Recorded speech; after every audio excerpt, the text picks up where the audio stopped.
Hello everyone, welcome back to my channel. Rasmalai cake, rabdi cake, ఇలా చాలా నేమ్స్తో ఈ కేక్ని పిలుస్తారు. ఇది చేసుకోవడం చాలా ఈజీ అండ్ ఎక్కువ హెవీ క్రీమ్స్, విప్పింగ్ క్రీమ్స్ వాడకుండా, అవెన్ లేకుండా ఈజీగా మన ఇంట్లోనే ఎలా చేసుకోవాలో ఈరోజు నేను వీడియోలో చేసి చూపిస్తాను. సో ఇది చాలా టేస్టీగా కూడా ఉంటుంది. ముందుగా ఒక బౌల్ తీసుకొని అందులోకి 1/4 కప్ వరకు బటర్ తీసుకోండి. అండ్ అందులోకి అర కప్పు వరకు ఫ్రెష్ కర్డ్ అండ్ అర కప్పు వరకు పౌడర్ షుగర్, ఈ 3 ఐటమ్స్ని వేసుకొని బాగా ఇలా బీటర్తో బీట్ చేసుకోవాలి. విస్కర్ ఉన్నా కొంచెం టైం ఎక్కువ పడుతుంది, బీటర్ అయితే తొందరగా అయిపోతుంది.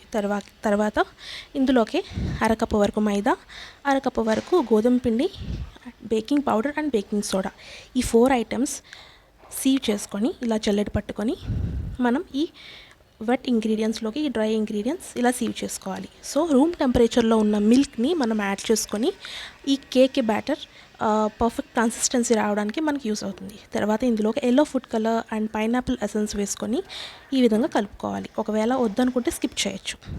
సో ప్యాన్కి ఇలా బటర్ అప్లై చేసుకొని ఒక బటర్ పేపర్ని ఇలా అరేంజ్ చేసుకొని దాని మీద మనం తయారు చేసుకున్న బ్యాటర్ వేసుకోవాలి.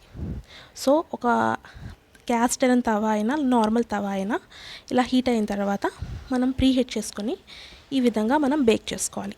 ఒక 40 to 50 మినిట్స్ తర్వాత మనకు బేక్ అయిపోతుంది.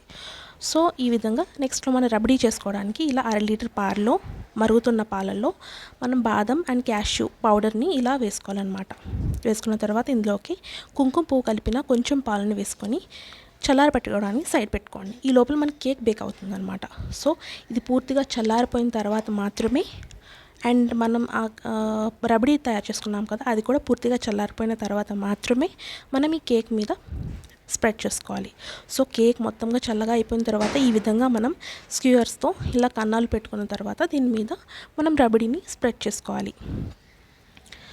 ఎందుకు అంటే మనం బాగా అబ్సార్బ్ చేసుకోవడానికి, అందుకని మనం ఇలా స్క్వేర్స్తో కన్నాలు పెట్టామన్నమాట. సో ఈ విధంగా మనం డెకరేట్ చేసుకోవాలి. సో మీ దగ్గర డ్రై ఫ్రూట్స్ ఉంటే డ్రై ఫ్రూట్స్, లేదా టూటీ ఫ్రూటీతో అయినా మీరు డెకరేట్ చేసుకోవచ్చు.